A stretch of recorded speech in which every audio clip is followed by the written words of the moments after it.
2, 3. 1, 2, 3, 4. Ahora sí que porque el ingeniero no está aquí, date ahí. No, perfecto.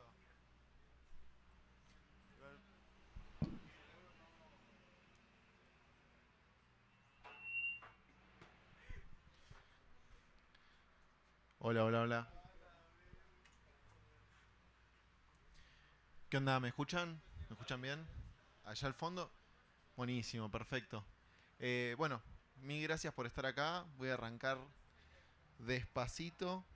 Impresionante la puntualidad del evento, la verdad que no es común para un evento de seguridad.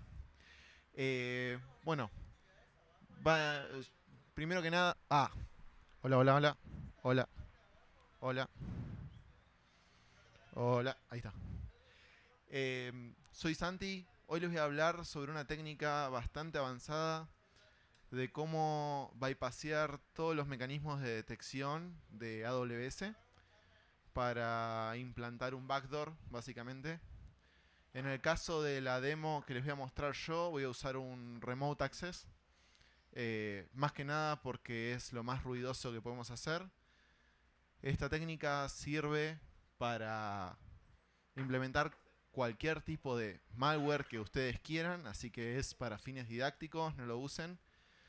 Lo que me interesa es que entendamos un poquito qué cosas nosotros como equipos de defensa podemos hacer con los entornos de nube y qué cosas no, y qué cosas el simple hecho de usar un entorno de nube nos prohíbe de implementar mecanismos de detección para que un atacante haga esto. Entonces, muchas veces quedamos medios en offside con lo que tiene que ver con si nos dedicamos específicamente a detección y nos olvidamos de hacer ciertas cuestiones de hardening para evitar que esto pase, ¿sí? Un poco de mí, para quienes no me conocen, yo soy de Argentina. Me gusta mucho todo lo que es montañismo, turismo, soy nómada digital. Estoy más en México que en Buenos Aires desde hace ya varios, por lo menos 3 años. Y me encanta venir acá y estoy muy feliz de estar en Guadalajara, es mi primera vez. Ya he ido varias veces a Ciudad de México y bueno, espero el año que viene poder ir a Monterrey también. ¿Cómo me surgió esta idea? Bueno, básicamente estaba en Japón con un amigo que trabaja en Virus Total. ¿Conocen Virus Total? Y el chabón me estaba contando que hay hackers brasileros que están empeñados en codear malware en Delphi. Yo digo, ¿por qué Delphi? Es un lenguaje de programación que no se usa hace 1000 años. Me dicen, por eso mismo, porque como se usa hace 1000 años, la gente no lo... O sea, los reversers no están acostumbrados a trabajar con Delphi. Y encima, lo que me decía era que los mecanismos de los antivirus no están pensados para trabajar con archivos muy grandes. Entonces, ¿qué hacen los hackers? Agarran el código, lo empaquetan con 8 millones de pelotudeces y arman una bola de varios cientos de megas. Entonces, algunos engine de los antivirus lo que hacen es que si el archivo pesa más de cierto tamaño, directamente lo bypassean. Y me pareció una pelotudez porque decía, o sea, que toda nuestra seguridad depende de que los que desarrollan malware sean eficientes, porque si alguien hace una cosa así, bypassea casi todo. Siempre teniendo en cuenta que después hay otros tipos de controles como EDR que ya ven comportamiento, pero no todas las empresas lo tienen, la gran mayoría trabaja con antivirus tradicionales. Y se me ocurrió una idea y digo, tipo, ok, si una industria tan avanzada y tan madura como la de antivirus funciona así, ¿qué pasa con los mecanismos de detección en la nube? Entonces, primero lo que hice fue probar esto. ¿Quién conoce lo que es un ACAR file? Un ACAR file es un string de texto pensado para testear antivirus. O sea, si ustedes arman un archivo con este string de texto, cualquier antivirus lo va a detectar porque es el propósito del ACAR file. Si hay un antivirus que no lo detecta, no usen ese antivirus, ¿no? Cuando tiro el ACAR file a virus total, fíjense que de los engine que hay, se ve chiquitito ahí abajo, pero de 66 engine que tiene virus total, 61 lo detectan. O sea, es algo que está pensado para eso. Ahora, lo que hice fue zipear el ACAR file y probar de nuevo. Y les voy a mostrar ahora lo que pasa.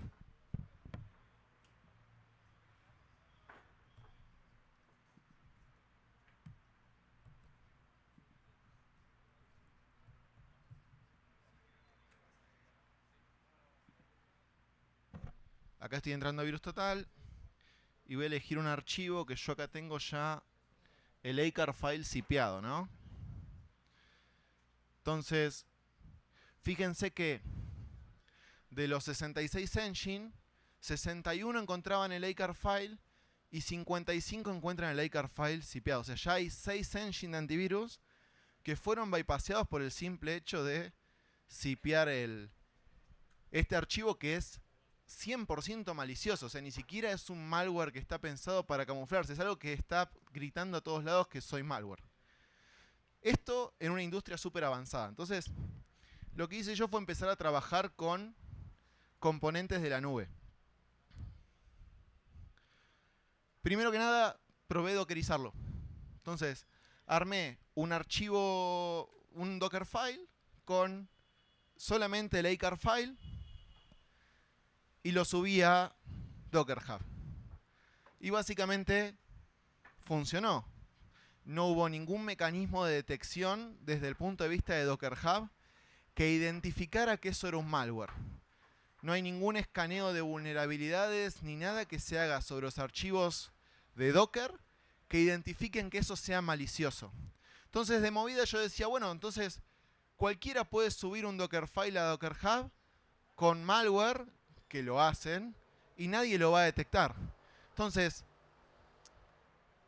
¿qué pasa si busco vulnerabilidades? Nada. O sea, ustedes tranquilamente pueden conectarse a mi repo de Docker Hub y bajarse mi archivo malicioso como quisieran. Entonces empecé a encadenar un par de ideas para decir, bueno, primero que nada, sabemos que lo malicioso puede evadir las detecciones tradicionales. Si encima yo lo monto en la nube, donde tengo ciertas particularidades dentro del modelo de responsabilidad compartida, ¿cuál es el nivel de impacto que puedo llegar a generar? Entonces, ahí es cuando me propuse armar este backdoor borracho una noche en Japón. Entonces, para empezar, ¿quién trabajó alguna vez con AWS o con un entorno de nube? Perfecto, buenísimo. A quienes no, voy a hablar un poquito de los conceptos y les pido que me sigan a través de los conceptos para ver que lo entendamos. Pero si nunca trabajaron con un entorno de nube, hagan de cuenta en su cabeza que es un sistema operativo, un servidor. Es exactamente lo mismo a los efectos prácticos. La única diferencia es esto que se llama modelo de responsabilidad compartida. En el modelo de responsabilidad compartida establece qué cosas tiene que hacer AWS o Azure o GCP o quien sea y qué cosas tenemos que hacer nosotros. Entonces, si nosotros estamos corriendo un servidor en AWS, el modelo de responsabilidad compartida dice que la electricidad del servidor, el acceso a internet, el fierro mismo es responsabilidad de AWS. Y todo lo que es sistema operativo, parches, aplicaciones es responsabilidad nuestra. Entonces, yo podría en un servidor instalar un EDR, un antivirus o lo que sea para monitorearlo. Ahora, ¿qué pasa cuando yo empiezo a mover el modelo de responsabilidad compartida más arriba? Por ejemplo, con alguna ejecución serverless como si fuera una función lambda. En la función lambda yo lo único que puedo hacer es insertar código. Yo no tengo control ni del networking, no tengo control del sistema operativo, no puedo instalar un antivirus, no puedo instalar nada. Al mover la vara del modelo de responsabilidad compartida para arriba, AWS es responsable de hacer un montón de cosas, para lo cual nos da servicios para defenderlos que lo vamos a ver más adelante. Pero yo no puedo agregar nada más. Me tengo que valer de los mecanismos que sí o sí me da AWS para poder detectar un incidente que tenga que ver con una ejecución serverless. Entonces, si yo logro evadir esos controles y esos controles no son lo suficientemente buenos, si esos controles no conocen el contexto de mi organización, es muy probable que nosotros podamos establecernos haciéndonos pasar como un software real. De nuevo, no hay un antivirus para lambdas, ¿sí? Lo que existen son herramientas que se basan en las particularidades de la nube, como puede ser la ejecución de APIs. En la nube, toda creación de recursos o toda ejecución contra un recurso es una API call. Entonces, lo único que tiene un defensor para detectar esto es analizar una API call. Entonces, vamos armando una estructura donde digo, bueno, AWS y GitHub y Docker Hub no tienen capacidades para detectar ciertas cosas. Lo único que tiene el defensor es la parte más alta del modelo de responsabilidad compartida. Si yo logro bypassear esa parte, podemos ganar persistencia, ¿sí? Para quienes no conocen AWS, la parte más importante es lo que es Identity and Access Management. Identity and Access Management es lo que me permite a mí controlar el management plane, es decir, es quien puede crear recursos, eliminar recursos. Nosotros vamos a necesitar un usuario con permisos suficientes. Ahora, cuando les muestre la demo, les voy a mostrar cómo nosotros podemos establecer ciertos mecanismos de evasión para poder nosotros construir nuestro backdoor sin ser detectados. Y después, una vez que construyamos nuestro backdoor, es casi seguro que no vamos a ser detectados. Pero lo primero que necesitamos es permisos para ejecutarlo. ¿Cómo se consiguen estos permisos? Con credenciales. ¿Y dónde están estas credenciales? En todos lados. Van a encontrar hardcodeadas en código, en web de HTML, en las workstation. Es el principal riesgo dentro de un entorno nube, la del liqueo de credenciales de este tipo. Si les interesa, después podemos ahondar en la parte de Initial Access. No es el objetivo porque se habló muchísimo de eso. Lo que me interesa más es lo que es Defense Evasion y Persistence. Como les contaba, las funciones lambda. Lo que tiene una función lambda me permite ejecutar código. Y la forma tradicional de ejecutar una función lambda es subiendo un zip con Python o codeando directamente en el IDE de la lambda.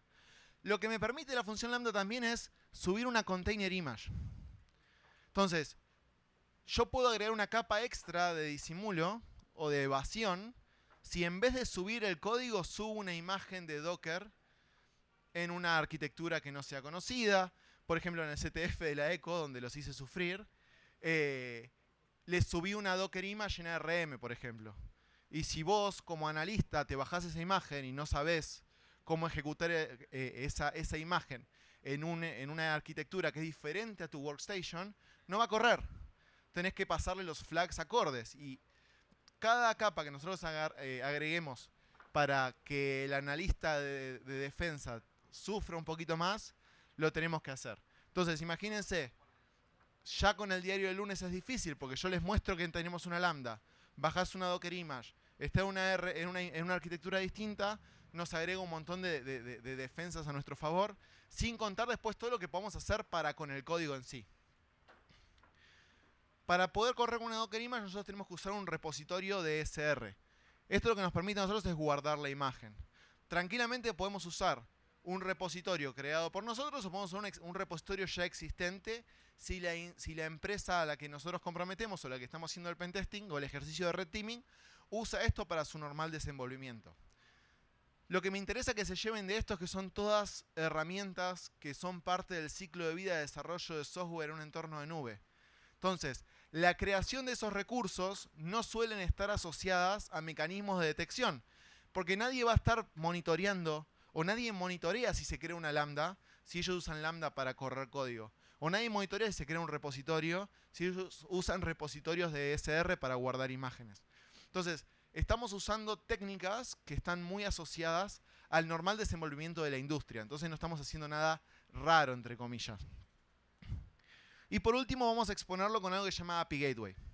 API Gateway nos permite exponer una lambda a Internet, que maravillosamente nos da un endpoint, una URL, provista por AWS. Entonces, si el defensor estuviera monitoreando, va a haber solamente accesos hacia una URL de AWS, que es buena. Por ejemplo, muchas herramientas de Threat Intelligence o de Threat Hunting, lo que hacen es whitelistear todo lo que tenga que ver con IPs de entornos de nube. Si usan AWS lo bypassea, lo whitelistean, GCP, Google Drive, para evitar falsos positivos. Entonces nosotros nos apalancamos en las cuestiones que son usadas normalmente. Este sería el diagrama de arquitectura. Nosotros vamos a ejecutar API calls contra la API Gateway, que va a triggerear una lambda basada en Docker. Esa lambda tiene una IAM role con el cual puede ejecutar acciones. La lambda va a estar basada en un SR. Es así de simple, son 3 recursos. Construir esto a nosotros nos toma 5 API calls. Particularidades de defensa. Este es el modelo de TTPs. Nosotros vamos a usar una valid account. para ejecutar un serverless execution y un implant internal mesh, ¿sí? Este es el cyber kill chain. Si nosotros logramos llegar acá y logramos llegar acá, no nos van a poder detectar. Entonces, como defensores, ¿qué tenemos que evitar? Esto. Si nosotros cortamos el valid account, si cortamos los permisos suficientes, el resto del ataque no tiene sentido. Entonces tenemos que trabajar muchísimo en el hardening de las entidades de usuarios dentro de AWS. ¿Qué cosas tenemos que evadir? ¿Qué logs puede tener el defensor para monitorearnos? VPC Flow Log es el log de networking. No lo va a tener porque nosotros creamos la lambda. La lambda está más arriba en el modelo de responsabilidad compartida, así que no va a poder implementar ni IDS, ni firewall. Esto corre, ni siquiera necesitamos una red para que corra esto. Entonces, este log descartado. Los logs del API Gateway pueden estar habilitados, donde se van a registrar todas las requests que nosotros hagamos hacia el log. Pero como nosotros creamos el API Gateway, podemos directamente deshabilitarlo, ¿sí? O sea, si tenemos permisos para crear el API Gateway, tenemos permisos para deshabilitarlo. Y también tenemos técnicas de evasión para evitar que se registren los logs de las APIs que nosotros queremos. Entonces, si el API Gateway está habilitado, nosotros podemos hacer una regla que evite que el endpoint de API que nosotros estamos ejecutando se loguee, ¿sí? Entonces, tenemos que, ahora cuando veamos la parte de evasión van a ver, tenemos que trabajar sobre toda la arquitectura del mecanismo de defensa y no solamente sobre el detector en sí. Esto es importante. CloudTrail registra todas las API calls, ¿sí? Estas 5 API calls que les decía que hacen falta para construir la infraestructura van a quedar registradas acá. CloudTrail se puede consumir de dos maneras. Con el CloudTrail per se, que se depositan los logs en objetos dentro de un bucket de S3, que es la integración que normalmente se usa para llevar la data a un SIEM, tarda 15 minutos en loguear. Entonces, si hay una alerta generada con CloudTrail va a tardar 15 minutos en mover ese log hacia el bucket y después depende del tiempo que el SIEM necesite para pulear esa información del bucket para generar una alerta y para el equipo defender. Entonces a nosotros de movida, si el defensor trabaja con CloudTrail, tenemos 20-25 minutos para hacer quilombo, ¿sí? La otra forma de consumirlo es con Event History. Event History es una forma de ver los logs de API Call que sucede de manera inmediata. Esto se utiliza a través de una tool que se llama Event Bridge y se usan reglas, como vamos a ver más adelante. Esas reglas permiten alertas inmediatas, ¿sí? Pero también lo que pasa con esto es que tiene solamente 3 meses de storage. Y no podemos ni deshabilitarlo, el Event History, ni guardar más de 3 meses.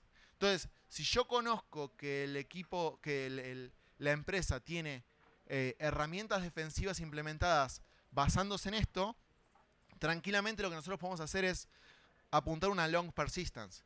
Y si nosotros empezamos a crear los recursos con el tiempo suficiente, no van a poder encadenar las reglas. En particular porque las reglas de Event History suelen triggerearse con lambdas, y las lambdas solamente pueden vivir durante 15 minutos. Entonces, si yo creo un recurso, espero 15 minutos, la lambda muere, creo otro recurso, pasan 15 minutos, la lambda muere, no va a haber correlación de reglas sobre Event History que me puedan detectar, ¿sí? Entonces, tenemos que conocer cómo los defensores defienden para nosotros poder bypassearlo. Y lo último que tenemos que evitar, que esta es la parte más compleja, es GuardDuty. GuardDuty es una herramienta de Threat Detection, es como si fuera el EDR para AWS. Se habilita con un clic y nos empieza a proteger, entre comillas, con inteligencia artificial y todo ese quilombo. Particularidades de GuardDuty: no suele conocer el contexto y suele estar pensado para no generar falsos positivos. Entonces, si nosotros creamos cosas sin hacer ruidos muy evidentes, por ejemplo, utilizando herramientas automatizadas que generen un montón de API calls, si creamos sabiendo cuáles son las APIs que nosotros tenemos que ejecutar y las creamos manualmente, sin usar cosas como Terraform, por ejemplo, o sin usarlo a través de la consola y creándolos a través del CLI, es muy probable que lo logremos evitar. Para la demo, yo tengo habilitado todo esto. Les voy a mostrar. Este es el entorno de demo.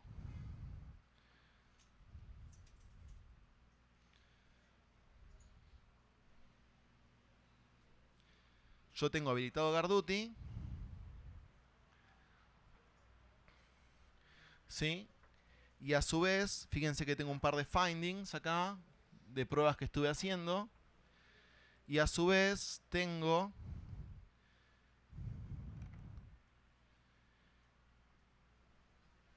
las notificaciones en un canal de Discord, ¿sí? Entonces, si yo hiciera algo como esto, voy a ejecutar un comando. Este comando lo que hace es generar un sample finding.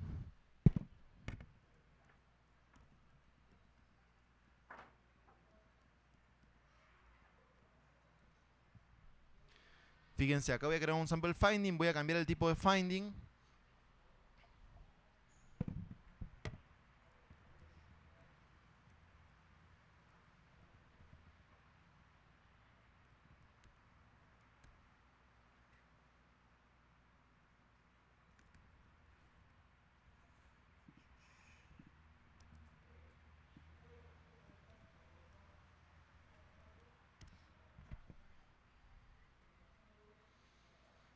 Bueno, esto genera el sample finding. Si yo vengo acá al Garduti,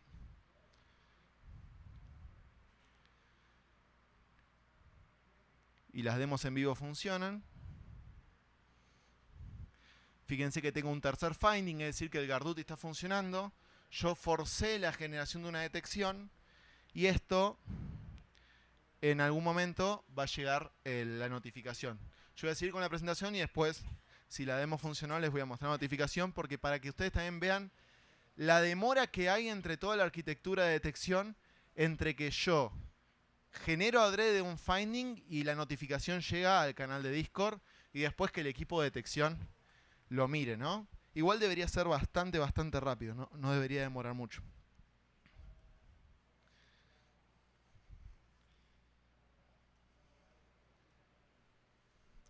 Bueno, ahora, ¿cómo funciona el backdoor? ¿Me siguieron hasta acá? Como resumen, tenemos infraestructura en AWS que vamos a crear. Tenemos que bypassear CloudTrail, que son las API calls. Tenemos que bypassear Garduti. El resto de los logs no nos interesan porque dentro del módulo de responsabilidad compartida no lo pueden visualizar.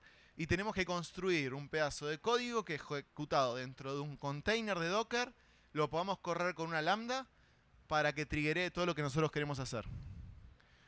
Son 20 líneas de código, Python, ¿sí? Lo único que hago yo es encadenar un subprocess dentro de la lambda. Lo que va a hacer el código es, todo lo que llegue dentro de mi post de la API va a ejecutar ese comando dentro de la lambda AWS. Simple, sencillo, Python. Lo quise hacer lo más adrede posible para demostrar que no hace falta ni siquiera disimular el código, porque como el Dockerfile no está pensado para ser analizado y como AWS no lo analiza, no importa si yo pongo algo malicioso o no. Y a la vez, el código este no tiene nada que diga que es malicioso per se, porque no está conectándose contra ningún endpoint, ¿sí? Esto va a ser pasivo, yo lo voy a estar conectando desde afuera. Este es el Dockerfile, básicamente instala el AWS CLI, pero yo acá podría copiar mi ransomware también, ¿sí? Todos los archivos que yo necesite para comprometer, los podría copiar acá. También, ¿qué son? 11 líneas de código. No es para nada complejo. O sea, la complejidad no está en lo que nosotros estamos implementando, sino en cómo funcionan los mecanismos de defensa de AWS. ¿Qué es lo que va a ver el defensor? Bueno.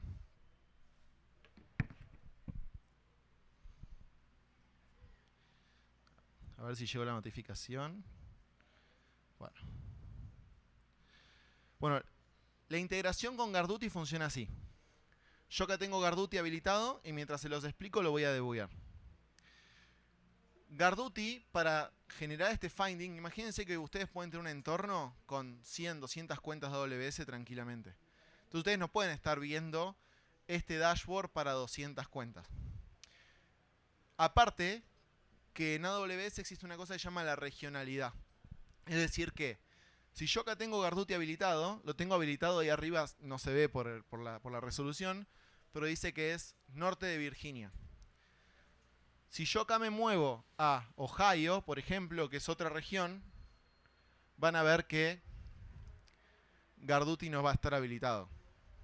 ¿Sí?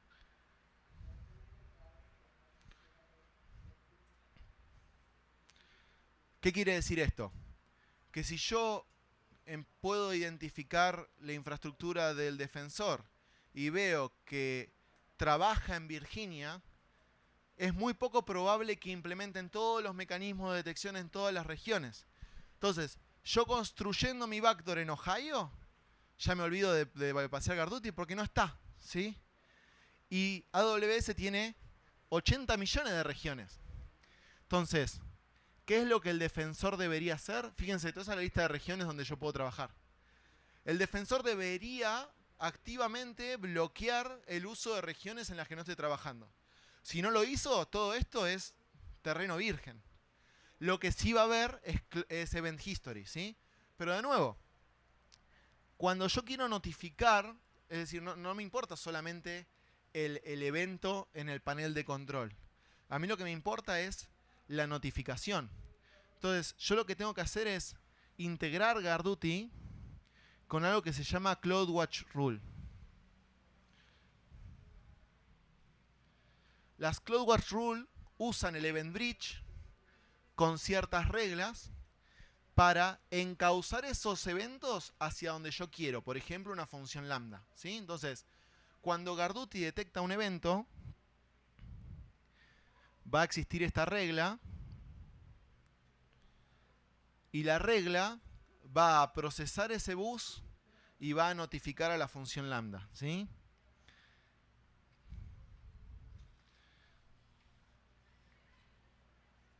Fíjense, yo tengo esta regla acá, que lo que va a hacer es va a matchar un patrón de eventos que dice Guard Duty Finding, ¿sí? Entonces, siempre que haya un match del Guard Duty Finding, va a notificar a la función lambda en sí. Fíjense, a ver si triggerió.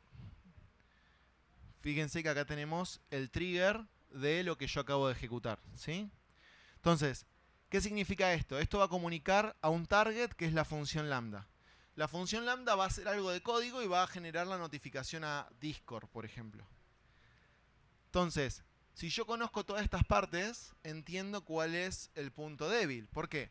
Porque es muy común que un defensor implemente una regla que diga, si me deshabilitas Guard Duty, triggeríamos una alerta, ¿sí? Eso es default, eso está en todos los 100, cualquier implementación out of the box lo tiene. Ahora, no hay una regla que diga, che, si me deshabilitas la regla de CloudWatch, triggeríamos una notificación. Entonces, si yo en vez de trabajar directo con el Guard Duty, trabajo con la regla de CloudWatch, Guard Duty va a detectarme en el mejor de los casos, va a notificar.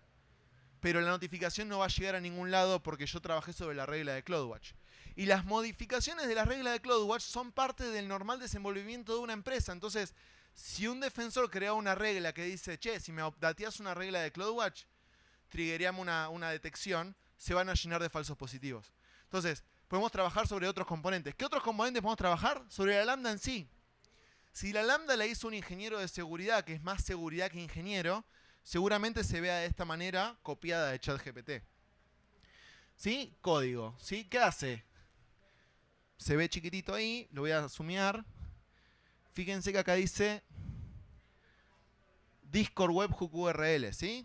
O sea, ¿qué está haciendo esto? Está levantando de la variable de entorno a dónde va a notificar. Entonces yo tranquilamente podría ir a la lambda. A ver si puedo. Podría ir a la lambda, ir a configuraciones, ver la variable de entorno y encontrar el webhook de Discord de URL. Yo podría cambiar una letra en este webhook. La API call que va a generar es un update de la lambda, de nuevo, algo ultra normal en el desenvolvimiento de una empresa de desarrollo de software, y la notificación no le va a llegar nunca más, ¿sí? Sin contar que de nuevo todo esto es regional, o sea, teniendo en cuenta que no me tomé el trabajo de ir a una región en la que no use, ¿sí? Entonces, cuando pensemos en evadir defensas de AWS, no pensemos en la defensa en sí, pensemos en lo que hace a la estrategia de defensa y qué parte de la arquitectura nosotros podemos eliminar para que eso no pase. ¿Está bien? ¿Hasta acá me siguieron? Ahora, ¿qué podría hacer yo con CloudTrail? Vieron que les dije que CloudTrail funciona de dos maneras. Con el Event Bridge, que es exactamente esto que estoy haciendo yo acá con Guard Duty, con la regla de este event pattern, solamente que en vez de decir guardDuty va a decir event history, ¿sí? Yo podría cambiar esta regla y hacer una excepción hacia mi IP, ¿sí? Yo podría decir, si machea event history, pero si viene de mi IP, no notifiques nada. De nuevo, la API call que va a recibir el defensor es un update del event de la rule de CloudWatch. No estamos trabajando con CloudTrail. Es un activo que está altamente segurizado, pero que nosotros no estamos trabajando con. También podríamos trabajar sobre el bucket de C3. Por ejemplo, yo les muestro CloudTrail.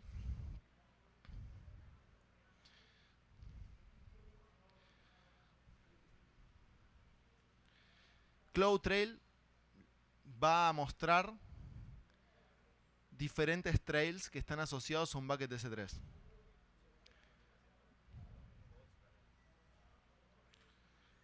Yo tengo este trail y este trail va a estar asociado a un bucket, ¿sí? El bucket tiene una policy. La policy es lo que autoriza a CloudTrail a poner objetos, es decir, los logs, adentro del bucket.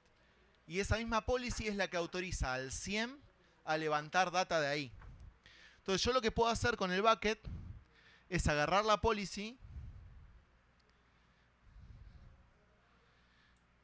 y modificar la bucket policy, ¿sí? Si yo modifico esta bucket policy, que es la que autoriza a CloudTrail a poner los logs o al SIEM a levantarlos, fíjense que acá abajo dice guardDuty. Entonces, acá lo que debería decir es CloudTrail, pero dice guardDuty.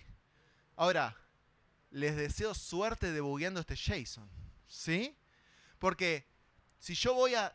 Esto básicamente lo que hace es que cuando CloudTrail quiera poner los logs no va a poder, porque el principal no está autorizado. Ahora, si yo voy a la configuración,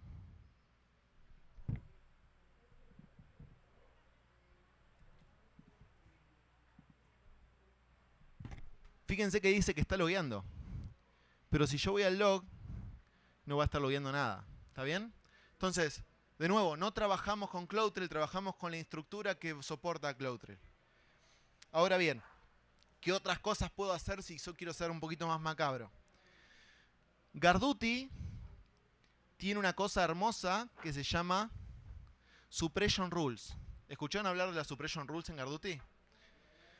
¿Alguien me puede decir dónde ver las Suppression Rules? guardDuty dentro de la consola no tiene una forma de visualizar las Suppression Rules. ¿Qué es una Suppression Rules? Es una regla que yo hago con un filtro para que si se machea ese filtro, guardDuty no detecte. Entonces, yo puedo crear una Suppression Rule filtrando por mi usuario o por mi IP o por lo que yo quiera, que guardDuty no va a detectar, y no solamente eso, el analista no va a saber que se creó. Y nadie está creando casos de uso de detección para creaciones de Suppression Rules. ¿Por qué? Porque los analistas de seguridad crean Suppression Rules cada vez que se llenan de falsos positivos. Es parte del normal desenvolvimiento del área de seguridad. Entonces, nosotros usamos esas técnicas que son parte de la vida para hacer lo que queremos hacer. ¿Estamos ok con el bypass? Bueno, ahora les digo que todo esto no hace falta para ejecutar el backdoor, porque vamos a seguir con guardDuty habilitado, vamos a ejecutar el backdoor dentro de la cuenta protegida, con CloudTrail, con Event History, y vamos a ver cómo son los logs. Un poquito de la arquitectura les mostraba, yo acá tengo el API Gateway.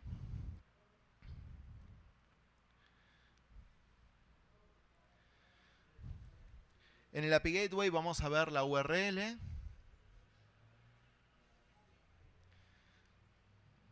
Bueno, el tema de las demos en vivo es esto, que no puedo adelantar el loading de la página, ¿no?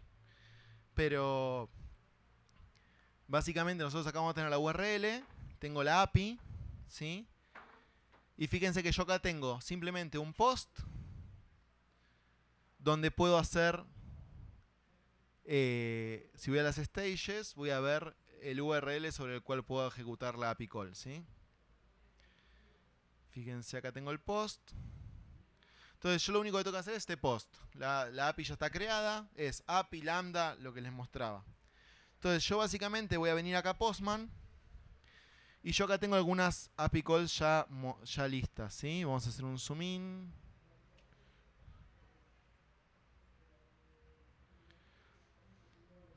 Lo primero que voy a hacer es un STS getCallerIdentity. ¿Sí?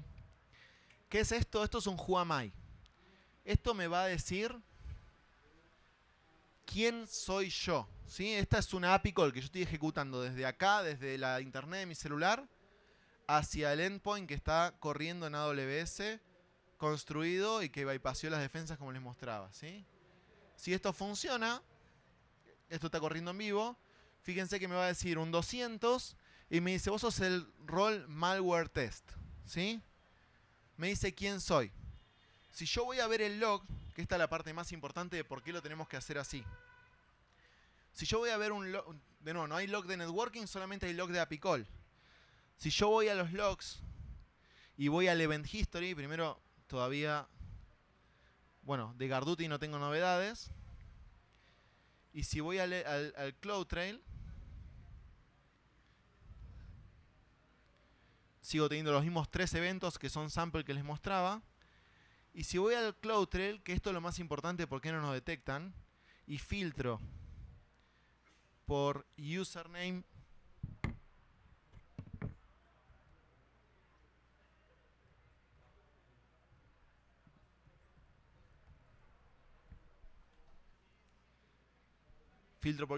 malware test, tengo logs, ¿no? Que es de las pruebas que estuve haciendo. Yo acá tengo el getCallerIdentity que acabo de hacer, ¿sí? Dice 13:40 porque está con horario de Argentina. Pero quiero que vean esto. Yo acá tengo el source IP address, ¿sí?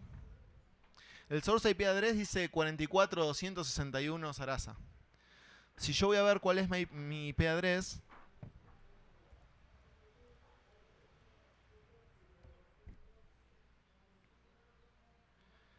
fíjense que mi IP es otra. 170.51. ¿Por qué? 170.51 es un IP de México. Si yo hago un IP location,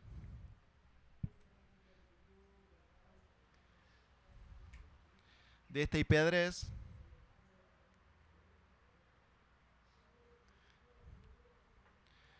vamos a ver de dónde es esta IP.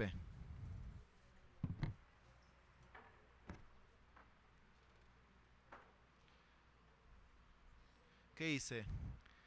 United States, región Virginia, Amazon Data Services, ¿sí?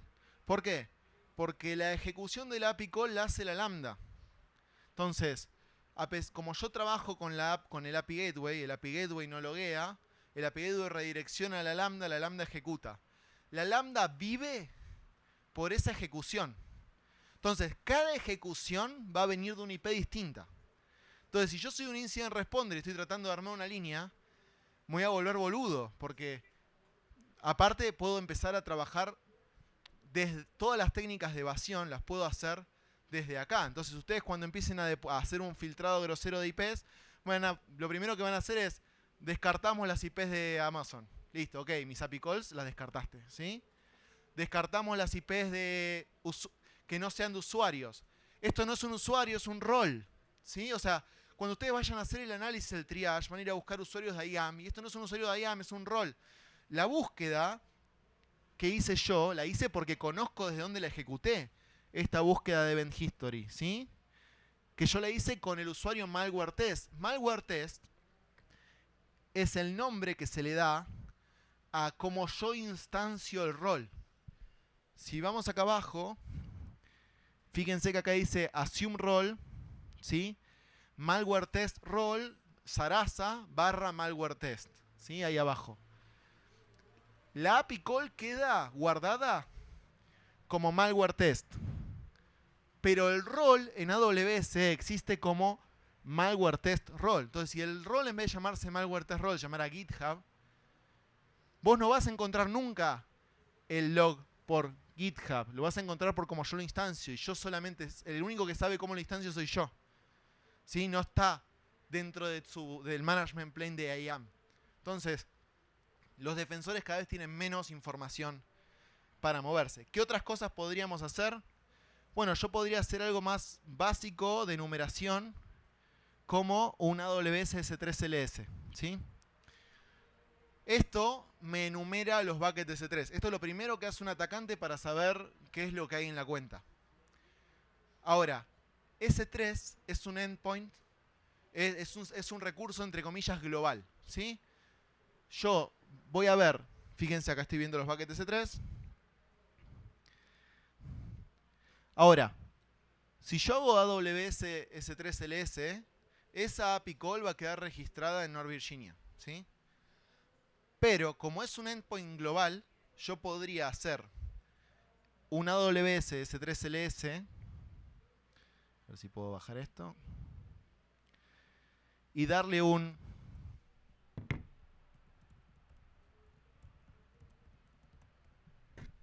cambiarle la región, ¿sí? Si yo en vez de hacer la API call contra la región default, luego contra US East 2, al ser un endpoint global voy a tener la misma respuesta. Pero esta API call va a quedar registrada en Ohio. Entonces, si yo estoy defendiendo Virginia, puedo enumerar los buckets de S3 de toda la cuenta grabando las API calls en Ohio, en París, en Bombay, donde yo quiera, ¿sí? Entonces, esta API call va a bypassear el CloudTrail, va a bypassear las detecciones, va a bypassear el Guardduty, porque en esas regiones no van a estar trabajando, ¿sí?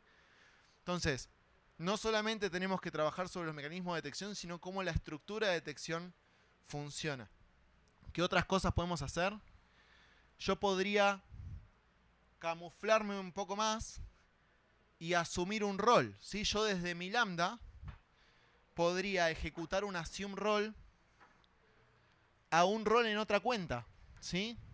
Si yo les muestro el STS Get Caller Identity de acá, fíjense que el número de cuenta es 9464 Sarasa, ¿sí? El assume role que yo acabo de hacer y me acaba de dar las credenciales, ¿sí? Estoy haciendo a una cuenta que la ID es 5900. Entonces, yo desde la cuenta comprometida puedo empezar a comprometer otras cuentas. Y para la cuenta que está recibiendo el assume role, la IP de origen va a ser de AWS. Y para la cuenta que está ejecutando el assume role, solamente va a haber un assume role desde una IP de AWS. Entonces, volamos completamente por abajo del radar. Por último, cosas más groseras que podemos hacer, podemos crear un usuario si quieren. Por ejemplo, acá voy a crear el usuario hackgdl.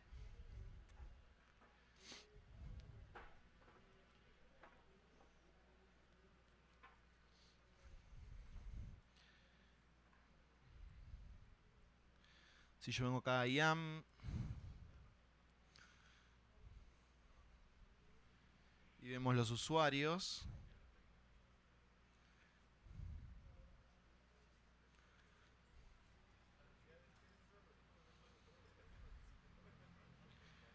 vemos que está acá creado hackgdl, ¿sí? Y hackgdl no tiene permisos de nada, ¿no? Entonces yo tranquilamente podría darle los permisos de administrador que necesito.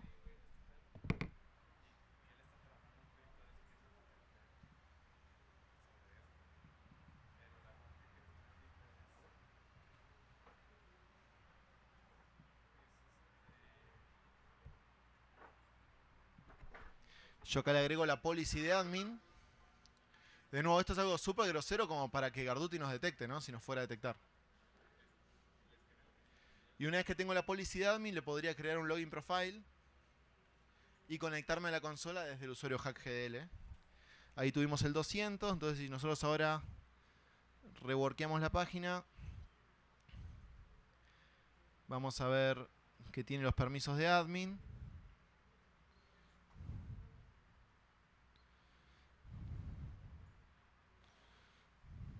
Bueno.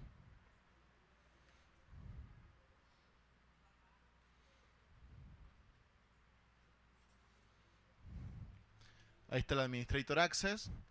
¿Qué más le puedo hacer? Le puedo crear un login profile.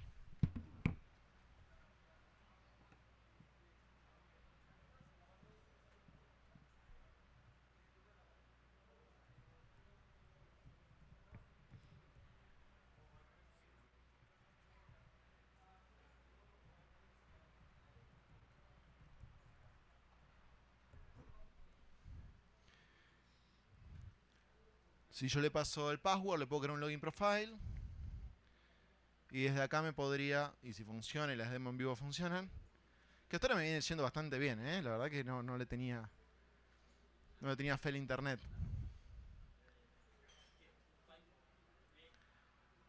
Ah. Create. Qué ojo, ¿eh? Qué ojo, qué ojo, qué ojo.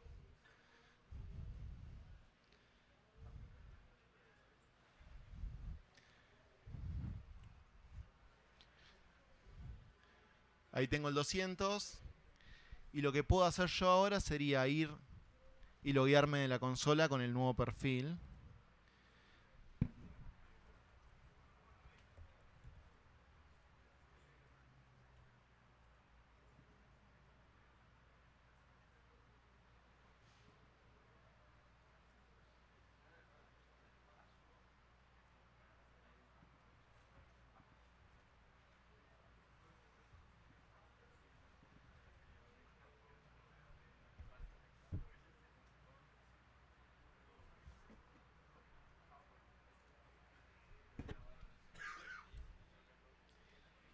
Lo único que necesito es el número de cuenta, que lo saco del STS Get Caller Identity.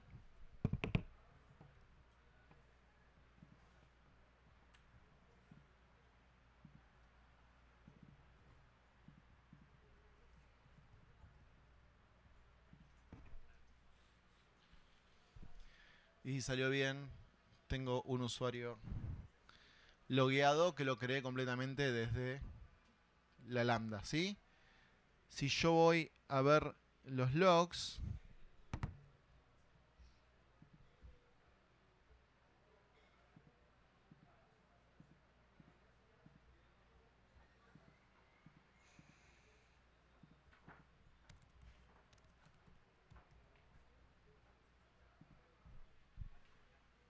mientras carga vemos si Garduti me detectó o algo.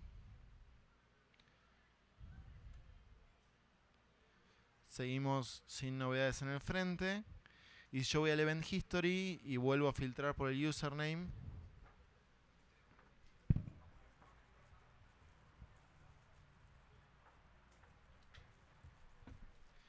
Vamos a ver que tengo los Create User y todo eso, fíjense. Create User, Assume Role. Fíjense que como yo ejecuté API Call súper específicas, todo lo que hice fue básicamente dos API Call. Create User, Attach. Entonces, no hay caso de uso de detección que esté mirando eso. Y yo hice esto que es ultra grosero. Yo podría, en vez de haberle atachado una policy, haberle creado una inline policy, creado una policy version. Le podría haber dado permisos para asumir un rol nomás. O sea, podría haber ido muchísimo más. Garduti no me detectó. No hay caso de uso de detección para eso. Y si yo veo, por último y para cerrar, la IP es una IP de Amazon 44200. Entonces, todo eso me da mayor superficie para que la Garduti no lo detecte. Eso. Estoy justito de tiempo, así que no sé si tengo unos minutos para preguntas o algo. Pero espero les haya gustado. Gracias por escuchar.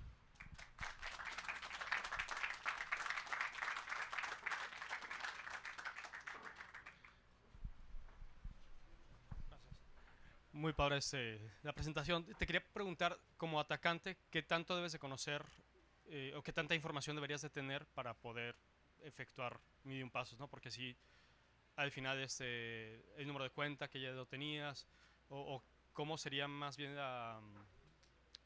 ¿Cómo se llama? ¿Cómo hacer la exploración como atacante, no? Es buena la pregunta. La exploración, hay diferentes formas de hacerlo. Lo primero que hace un atacante por lo general para tener el número de cuenta es el STS Get Caller Identity, ¿sí? ¿Qué vos decís? Pero bueno, ¿para qué parte del ataque necesitas el número de cuenta? Una cosa es que vos entres con una credencial de un DevOps y tires el Caller Identity desde China y va a ser súper evidente. Ahora, vos siempre podés hacer estas enumeraciones en regiones que no son comunes, ¿sí? Por ejemplo, y también depende de toda la parte anterior. Por ejemplo, la gran mayoría de los casos de ataques parten de la base de las credenciales, pero no de cómo obtuviste las credenciales. Entonces vos hay mucha exploración que podés hacer de manera pasiva. Por ejemplo, si vos landías con un phishing y accedes a credenciales. En la computadora podrías tirar un bash history y fijarte a qué cosas ejecutó API calls la credencial con la que vos estabas trabajando, ¿sí? O podrías ejecutar estas técnicas de exploración en regiones no usadas, tipo en vez de tirar un S3 Get Core Identity, podrías hacer un S3 LS en Mumbai. Entonces, de esa manera, primero vas a saber si tiene Mumbai habilitado, si tiene bucket de S3, si tenés permisos para ver los buckets de S3, y esa API call va a estar logueada en un lugar bastante más oscuro de la detección. Que si el atacante implementó, si el equipo defensor está jardinizado como corresponde, no lo vas a poder hacer, pero es mucho más difícil que te vean a que hagas una enumeración tradicional en la cuenta de North Virginia, ¿sí? Entonces, siempre tratar de trabajar con los endpoints estos. Después, una vez que vos vas sabiendo qué permisos tenés y qué cuentas tenés, por ejemplo, vos podrías hacer un S3LS en París y después podrías hacer un list detector de Garduti en París. Eso te va a dar una idea más o menos de qué es lo que hay. Entonces, si no tiene Garduti habilitado y vos podés listar los detectores, ahí ya podés empezar a trabajar un poquito más adelante respecto de qué cosas podés enumerar. Siempre hay riesgo de ser detectado en la enumeración, pero a la vez, los casos de uso que un defensor implementa desde la perspectiva de enumeración suelen ser bastante ruidosos. Porque imagínate que vos estás haciendo una API call. Si yo genero una alarma cada vez que vos haces un LS, me lleno de ruido, ¿sí? Entonces, lo más importante, más allá del backdoor para enumerar, es trabajar con todas las otras técnicas de evasión. Y después siempre depende de que el usuario que hayas conseguido tenga permisos o que tenga posibilidades de elevar privilegios, ¿sí? O sea, ¿cómo elevás privilegios? Agregándole policies o cambiándole la policy. Quizás vos no tenés un asterisco, pero tenés la posibilidad de updatear tu usuario, que muchas veces ese permiso se da para cambiar el MFA. Muchas veces cuando se le pone MFA a un usuario, se le da la posibilidad de autoadministrarse para que vos puedas cambiar tu MFA sin habilitarle a soporte. Si vos tenés ese permiso, podés cambiar esa policy version y cambiarle a una policy que te permita hacer un poquito más, siempre sin ser grosero. En vez de darte un asterisco, te da los permisos que necesitas para implementar lo que vos necesites y después trabajar desde el backdoor, ¿sí? Pero hay que tener mucho cuidado con eso, con no ser detectado. Gracias por la pregunta. ¿Alguna otra pregunta? ¿Qué onda? ¿Este approach nada más es para containers de Docker o podría funcionar con un container de Nix o asumimos que como es container ya no va a ser escaneado? Joya, gracias por la pregunta. Yo lo usé con container de Docker como para demostrar que es una capa más. Vos podrías correr el código en la Lambda y sería lo mismo, porque no hay detecciones para eso. La única diferencia es que vos, por ejemplo, cuanto menos conocida sea la tecnología, Docker es súper conocida. Yo Nix no conozco. Así que yo como incident responder encuentro un container de Nix y voy a putear. ¿Me entendés? O sea, es una capa más todavía. O sea, lo importante es que una vez que sale de la parte de administración de AWS del código en sí, depende completamente del equipo defensor. Y si el equipo defensor no tiene hardening implementado, vos podés hacer lo que quieras. Es como decir, che, bueno, si el container de Docker en SR que está pensado para eso no se detecta, cualquier otro container tampoco, ¿me entendés? Entonces, sí, cualquier otra estrategia de containerización o de encapsular el código o de zipearlo con un montón de cosas funcionaría exactamente igual o mejor todavía. ¿Alguna otra pregunta? Bueno, gracias por el tiempo, gracias por escucharme y si tienen alguna otra duda, voy a estar acá todo el día.